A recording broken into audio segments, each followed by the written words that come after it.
Tehnički razgovori između Kosova i Srbije posredovani od strane Evropske unije počeli su 2011. godine. Ideja je bila razgovarati o tehničkim pitanjima koja bi olakšala svakodnevni život građanima obe zemlje. Razgovori su usledili nakon što je 2010. godine Generalna skupština Ujedinjenih nacija usvojila rezoluciju pod pokroviteljstvom tadašnjih 27 zemalja Evropske unije kojom je otvorio put za početak dijaloga između Kosova i Srbije koji je olakšala Evropska unija zbog mira, sigurnosti i stabilnosti. Tome je doprinelo mišljenje Međunarodnog suda pravde iz 2010. godine prema kojem deklaracija o nezavisnosti Kosova ne predstavlja kršenje međunarodnog prava. Međutim, iako je prvobitno najavljeno da će Kosovo razgovarati sa Srbijom samo o tehničkim pitanjima koje su vodile tehničke ekipe obeju zemalja krajem 2012. godine, pored tehničkih razgovora započeli su i razgovori na političkoj razini o normalizaciji odnosa između Kosova i Srbije. Tehnički dijalog 2011. godine vodila je vlada Kosova, a šefica kosovskog pregovaračkog tima bila je Edita Tahiri. Srbiju je zastupao Borko Stefanović, dok je posrednik Evropske unije bio Robert Cooper. 2014. godine Marko Đurić, direktor Kancelarije za Kosovo u vladi Srbije, postao je glavni pregovarač Srbije. Do sada su postignuta preko 23 sporazuma o dijalogu na tehničkom i političkom nivou.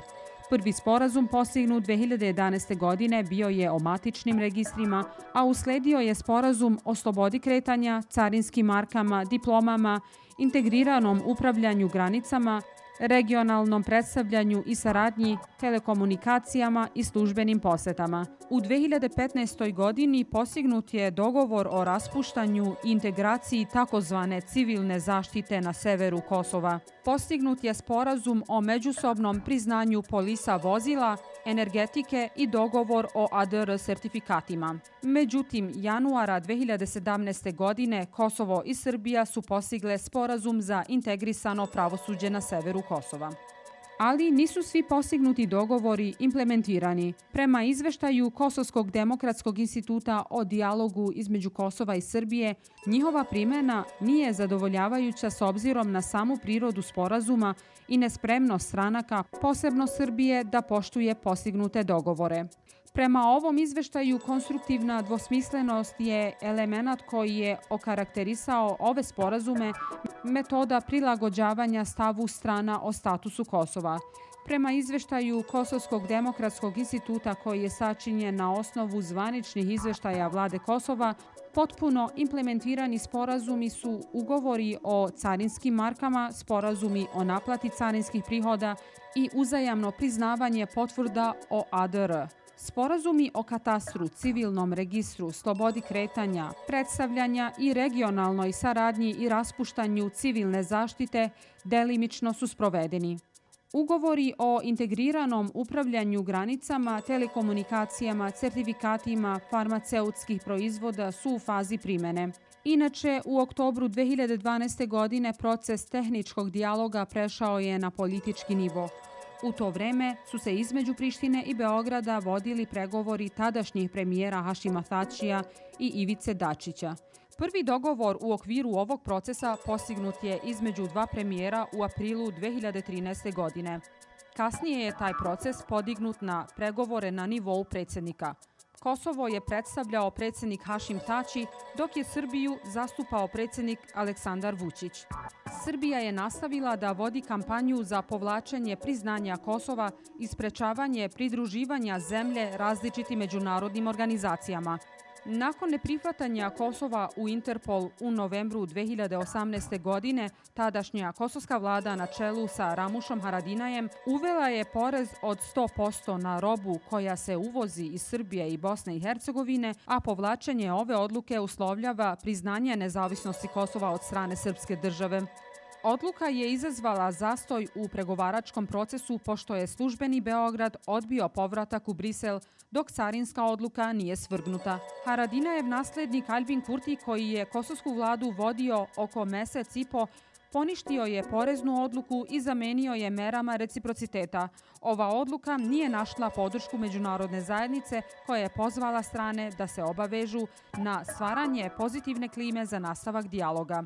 Vlada Kosova, koja je formirana u junu 2020. godine pod Abdullahom Hotijem, u prvim danima svog rada ukinula je odluku o reciprocitetu, navodeći da je to uklonilo prepreke u procesu dijaloga za normalizaciju odnosa između Kosova i Srbije. Prvi sastanak između dva lidera, Kurti i Vučić, protekao je sa tenzijama i oštrim izjavama dveju strana.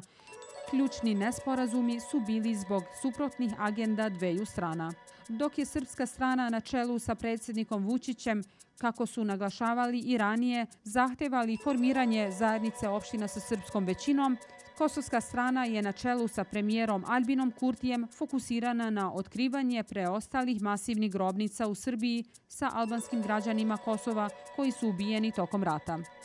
Također, Kurti je zahtevao smenu predsjednika Komisije za nestala lica, bivšeg političara Miloševićeve partije tokom 90. godina na Kosovu, Veljka Odalovića. Naravno da ovi zahtevi nisu prihvaćeni ni od jedne, a ni od druge strane i upotrebljeni su kao razlog za oštre izjave za medije koje su dva lidera dali nakon sastanka. Postignuta je saglasnost za održavanje narednog sastanka koji će se održati ovog leta. Primećuje se veća posvećenost Brisela da zadrži rukovodstvo u ovom procesu jer je promenom administracije u Vašingtonu došlo do ponovnog vraćanja američke diplomatije na Zapadnom Balkanu.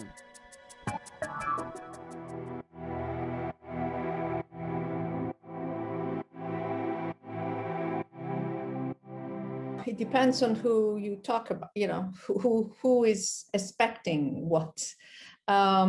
I think, we're going to say what I like speaking perhaps from the point of view of international actors. The expectation is the relationship between the two countries will normalize. I mean, this is a fair expectation that after so many years, the two countries should get to some agreements that make life the people who live in each country easier and better. I don't know what the expectation of Vučić are. Maybe to create, seems from what he says, to create an association of municipalities with a Serb majority that will constitute like a kind of an area in which Serbs exercise executive power. The expectation on a Kosovo side and the government of Albin Kurti, I'm not quite sure what the expectation is. So they haven't quite said it. I think there is a lot of skepticism, and they're right on being skeptic, because this dialogue has been going on for quite a while, like for almost 10 years, right? And agreements were made and were not kept. And the relationship between the two countries have not improved. So all in all, all over this belt, I think there is quite some skepticism. Any dialogue or any discussion in this particular case that is between Kosovo and Serbia is good in and of itself. That is, having a dialogue, as a rule, can advance the causes that either or both people are seeking. But from this particular dialogue at this juncture, I really don't expect much because of the profound differences between the two countries. Kosovo is asking for recognition, obviously Serbia refusing to do so. Serbia would like to have a municipality association with executive power, which Kurti and Kosovo refused to do so. So these are significant issues between the two sides. But having a dialogue, as I said earlier, could begin a process. And we need to have some kind of process in order to further advance the relationship between the two sides.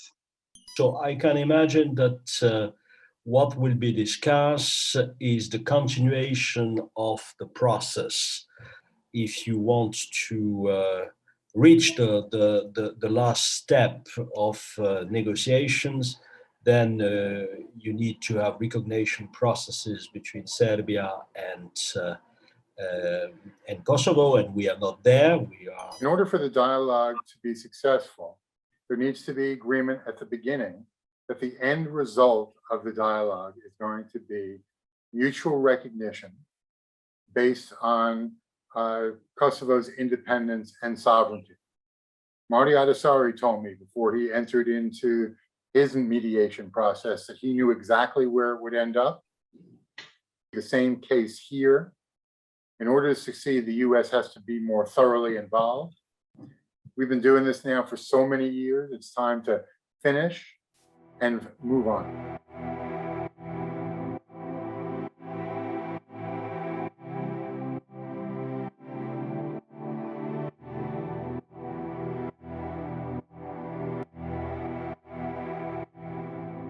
Yeah, well, that would be nice if the dialogue would reach a decision or recognition. I don't think it will happen. I don't think that Serbia will recognize Kosovo, not in the near future, not with this leadership that is the same that was there before the war and during the war.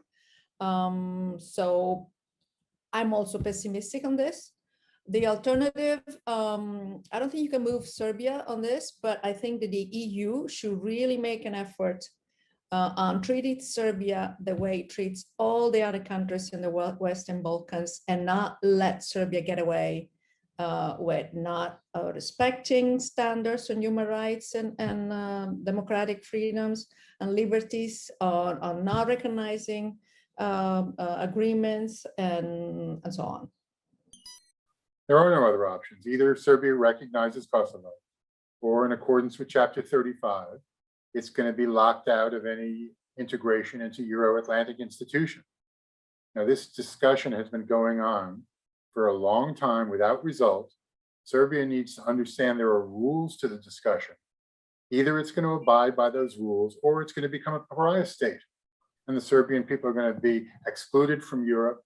They should be punished if this doesn't move forward, with their visa liberalization revoked and other rewards suspended. It's time for Serbia to be sincere and to allow the dialogue to succeed. That's going to require a new approach. Well, I think, as a matter of fact, any kind of discussion, any kind of dialogue between the two sides has to be based on the premise that at the end of the negotiating process, Serbia recognized Kosovo as an independent state.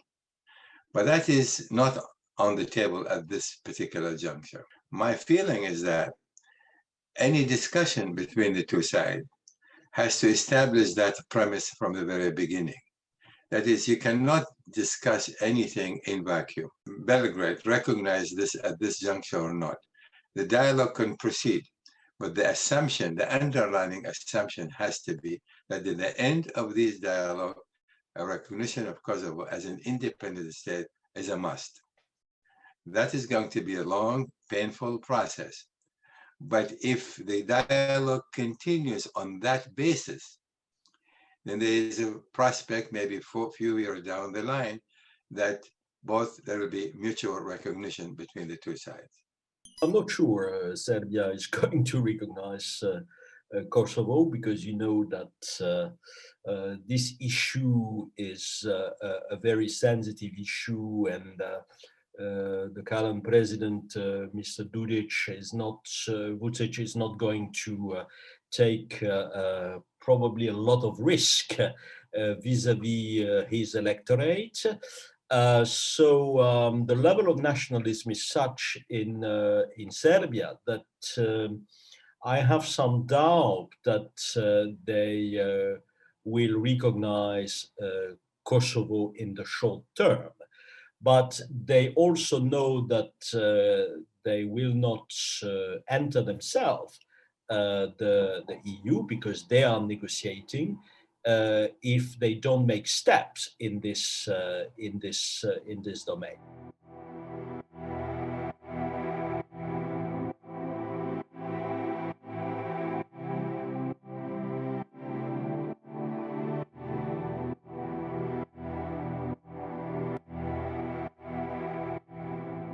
maybe the documents can be taken seriously, but their content shouldn't be. That would be the realization of the Milosevic project, through ethnic cleansing and on the battlefield. Vučić shouldn't be able to accomplish at the negotiating table. Ethnic partition was a bad idea when it was first floated. The sponsors of that idea should be reprimanded. The only way that this problem is going to be solved is through Serbia's recognition of Kosovo within its current frontiers. Anything short of that is a formula for increased tensions and ultimately violent conflict. I think there are two things here. First of all, both Paris and Berlin denied they have supported such a document. So I don't think it's necessary to discuss something that the countries that presumably that compose it do not deny it altogether. The other thing is territorial exchange. I personally do not support that.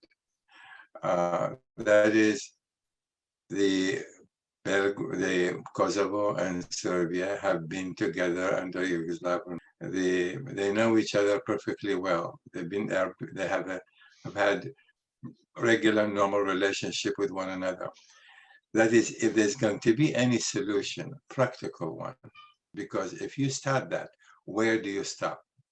That is, the European itself, that is the desire of both countries to be joined the EU, should not be ethnic lines being drawn within the countries. That is, the whole EU premise is that there is a collective relationship between all various ethnic groups to create that, to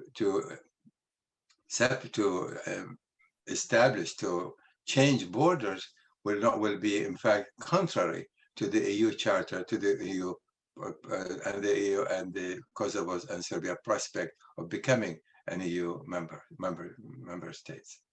Those, just the idea of non-papers, these are what we call like trial balloons. So these are papers that are floating around to see how much people can make, how many concessions or how far the two sides can go on changing borders, swapping territories.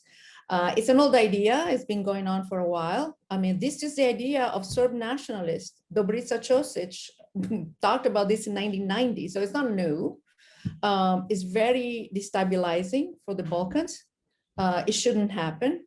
So I think whatever proposal is floating around shouldn't be taken seriously by anyone, not the two parties, Serbia, Kosovo, not international actors.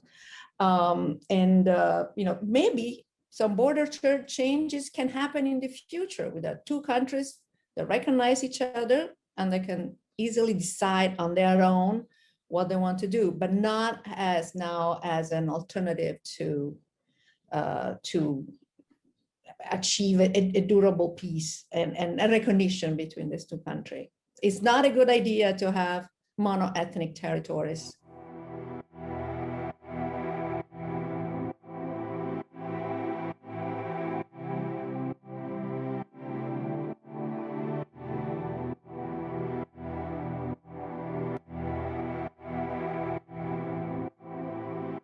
Well, I think that the Serbian component in terms of population is part of Kosovo. It's a legacy of history, and again, we're not going to reorganize any state, including Kosovo, just around the ethnic criteria. So if we want to have, a modern Kosovo in the future, we have to accommodate the two communities, which means the Albanian communities and the Serbian communities. So I think the position coming from Pristina, which says that it's going against the statehood, etc., is a bit old-fashioned. Pristina has to, introduce also some flexibility and recognize that some Serbian population is living in Kosovo, and that the peace in the future can only be realized, or also the integration in the EU, if both communities could find their place in the Kosovo statehood, right? So we still have a bit of work to do to go beyond nationalism and consider that diversity, plurality is the only way to recreate efficient state in the future. I think any association can be helpful, but with executive power, that means a de facto cessation. That is, if Belgrade decide anything it wants to do with these areas, which is under Kosovo's sovereignty, then that basically suggests as if these municipalities are no longer a part and parcel of Kosovo. And I don't think the Pristina should accept that. Whereas association without executive power, that may well be acceptable because that these municipalities remain under Kosovo's sovereignty, and but nevertheless can still promote the relationship between the two sides. We talk a lot about the rule of law, right? So an assembly of Serb majority municipalities that has executive power is not constitutional in Kosovo. The Constitutional Court has already said that. So it's against the laws of Kosovo, it's against the Constitution of Kosovo. I tend to agree with the position of the government that is also not something that encourages the functionality of the country. On the contrary, it will be dysfunctional. It will separate even more the Serb minority, non-majority community, as we say, from the majority of Kosovo. It will tend to ghettoize the minority, and it will start to promote these ethnic political leaders who actually act much more on their own interests and the interests of nationalist circles in Belgrade than the interests of the people who live in Kosovo. So illegal, non-constitutional, dysfunctional, and bad for the people who live in these municipalities. By the way, it's also against the laws of European laws. So the Charter of Local Self-Government, the European Charter of Local Self-Government precisely prohibits the creation of entities that have executive power, or they arrogate powers that belong only to the municipality. So all in all, it's not a proposal that can be really go anywhere. There's nothing wrong with ASM or decentralization. In fact, it's called for in Kosovo's constitution. The Ahtisaari Principles made it clear that he supported the devolution of power. But ASM with executive power is, in fact, a formula for conflict and failure. It's not going to work. It's a bad idea. Anyone who supports it supports the breakup of Kosovo, and that will lead to violent disruption, and it will undermine diplomatic efforts over a long period of time.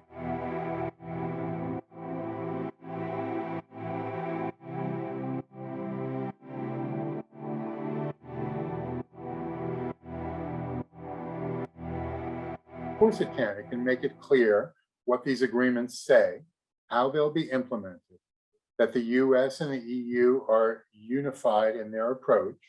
Only through transatlantic cooperation that supports Kosovo's sovereignty and independence are we going to get to a deal that's meaningful. Anything short of that won't work, and it's just a waste of time. If the international community wants to see an agreement, it needs to make it clear to the parties before they even start another round of discussions how it's going to go. Oh, well, yes, definitely. Well, the EU can play a much more productive role that it has so far. One of the things that the EU could do could actually encourage the 5 non-recognizing countries, encourage them to recognize Kosovo, or at least not block Kosovo membership in international organizations that are like a good organization where Kosovo could play a role, like the UNESCO, the Council of Europe, WHO, or the Interpol. If you care about fighting organized crime and corruption, Kosovo should be a member of the Interpol, to give you an example.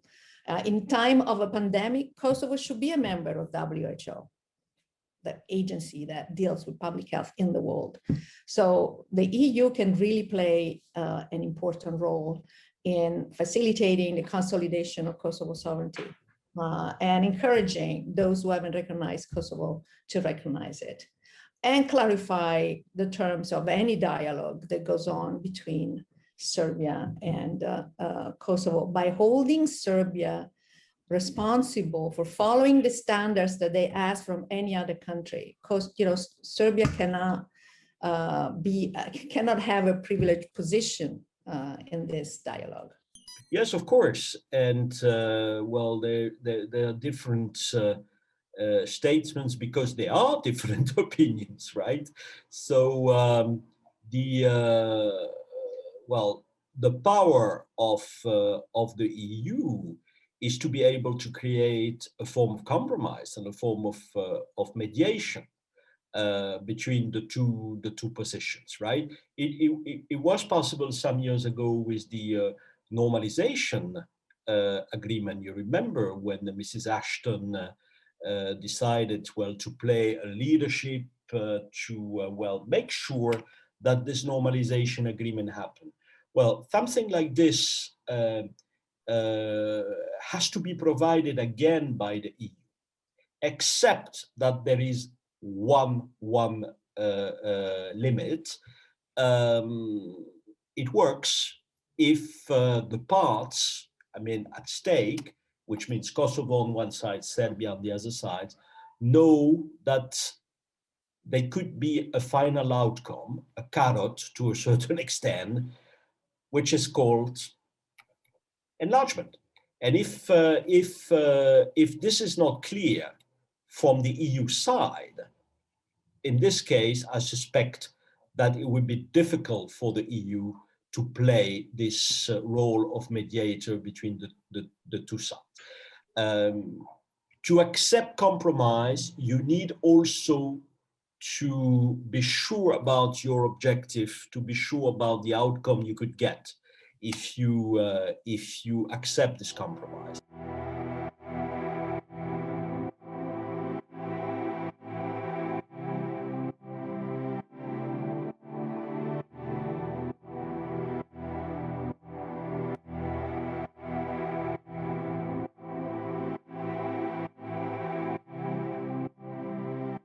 There cannot be. It's an easy question. There cannot be reconciliation, which normalization is one thing. Two countries decide what to do on certain issues. Reconciliation is a much deeper process, and that cannot happen if crimes are not recognized. I'm not surprised that we don't know where the mass graves are, because they were created to hide evidence of crimes. So you don't transport bodies, like hundreds of bodies of Albanians, to Serbia on trucks or whatever, and bury them in some secret location for nothing. I mean, that was crimes. So I'm not surprised that we know, where these bodies are, that it's easy to find them. But pressure should be applied on Serbia to find those missing, and on Kosovo, because there are Serb Roma missing. And so the same thing should be done on those who know in Kosovo where mass graves of Serbian civilians are. That doesn't seem to happen, and it should be really a core issue of the dialogue, together with justice for sexual violence survivors, because we always forget them. But there are thousands of survivors of sexual violence, and they need justice, and that should be part of the dialogue as well. There can only be reconciliation through transparency and truth. What we've seen in The Hague, the conviction of Ratko Mladic, reconfirmed, should also bear the same principle in mind with Kosovo. Mass graves need to be identified, bodies need to be exhumed and buried properly. There should be compensation on both sides if crimes were committed.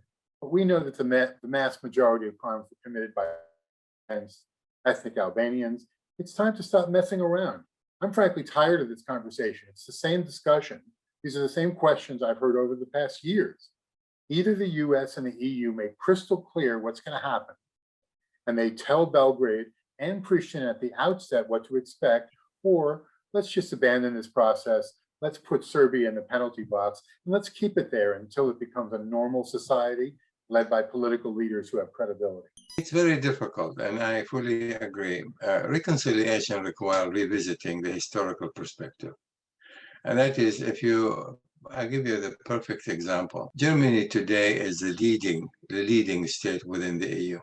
What the Germany have taken the proper step by recognizing the atrocities that the country has committed during World War II. By admitting so, then they paved the way for proper back integration and becoming not just a part of the EU, but a leading state within the EU. So it was extremely necessary to admit past atrocities that Germany then committed during the Nazi era. I think Serbia need to also understand it is not just recognizing in order to reconcile relationship between Serbia and Kosovo, but it is also reconciliation in terms of the atrocities committed during the war against the Kosovars in terms of Serbia's own relationship with the international community, with the European Union as well. And I think this will be good for Serbia to do so. And I think the EU ought to have this kind of discussion with Serbia and explain to them that in the final analysis, historic record is there. But if they want to come clean and become an integral part and a constructive partner in the Union, they ought to have a clear record, and admitting to past war crimes would be a necessary step to be taken in that direction. I think it's difficult to reconcile if you do not speak about the crime. But in this case, everybody has to speak about its own crimes, right? You know what I mean. Of course, we know the historical responsibility of Serbia in what happened in Yugoslavia. I don't like the idea that you just put the things under the carpet.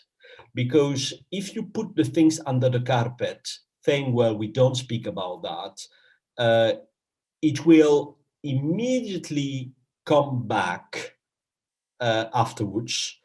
And it's probably better to solve these issues before membership of the European Union than after. You know what I mean? I think those things have to be put on the agenda. We had international justice. We saw recently that the criminal court in The Hague made a statement concerning Mr. Mladic. We can continue this process because this is the only process. You cannot have lost part of your family or just have no news about what members of the family experience where they are dead, where they are. You cannot just have a normal democratic life if you don't solve these problems in advance. So I am in favor of speaking about these difficult or sort of things, if possible now.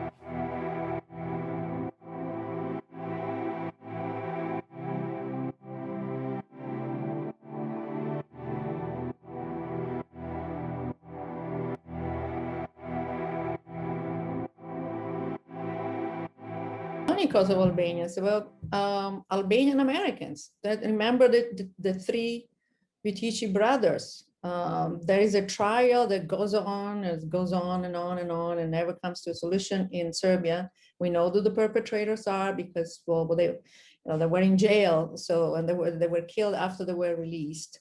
So yes, I mean the special court is going to do its course. Is taking its course. There are people that They've been indicted, they are in jail, they're waiting trial, they are in trial. Yeah, I mean, the same as I said before, we should ask from Serbia, we should hold Serbia responsible for following standards of justice, international and domestic, that is not following. There are trials on the Chusk massacre. Chusk massacre in 1999, May 1999, is going on for a long time. Justice delayed is justice denied, and Serbia is not coming. It's not very forthcoming on war crimes. It should condemn the crimes. It should hold those accountable. And in order for the EU to have credibility, the 5 non-recognizing states need to change their position. Visa liberalization for Kosovo passport holders needs to proceed. This conversation is going around and around. It should either move forward or it should stop. Enough games.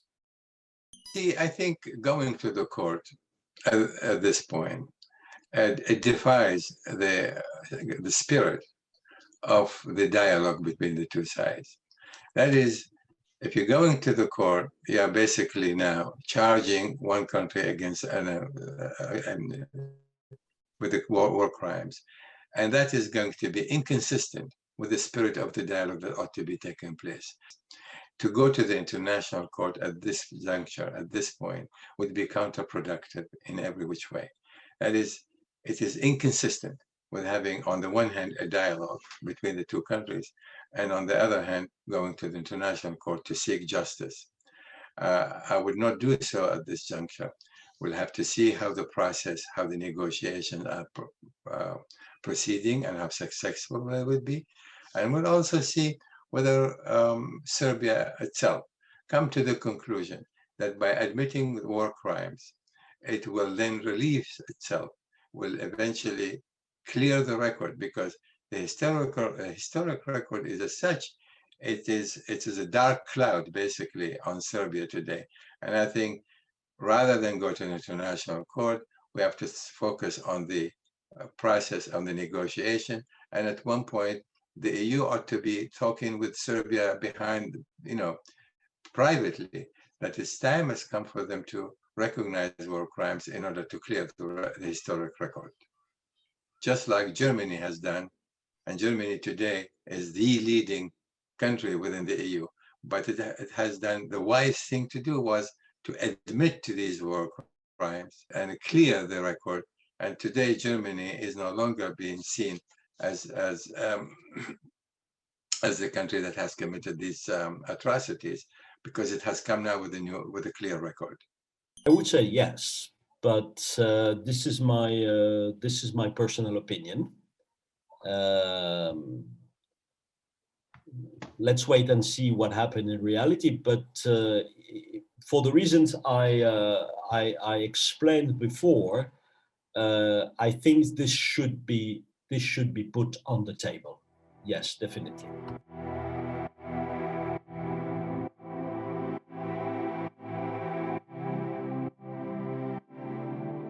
I don't know, this is such a long process. It's only 20 years and the conflict is not resolved yet. So I don't think you can have reconciliation if you don't solve the conflict.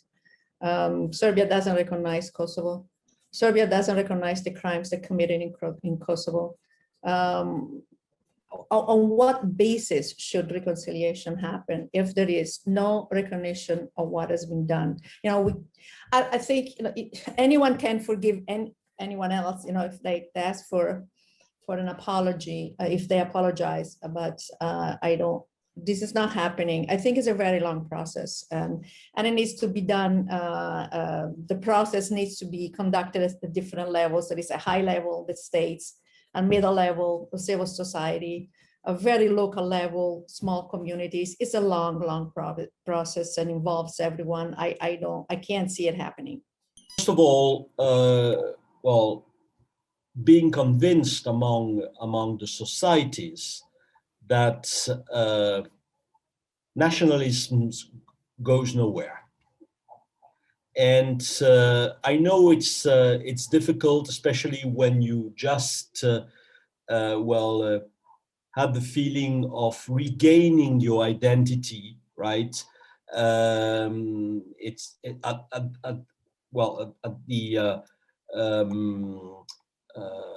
if you take the history, well, it's not very far. The regaining of identities, it's 35 years, but at a certain stage, you have to think that there is a difference between nationalism and being a nation, right? So you could be a nation without having nationalism. Nationalism means that you have a feeling of revenge all the time. And this has to be, well, eliminated. How to do that? Well, education is very important, discussion, controversy, because controversy is democracy, right? So we have to speak about that.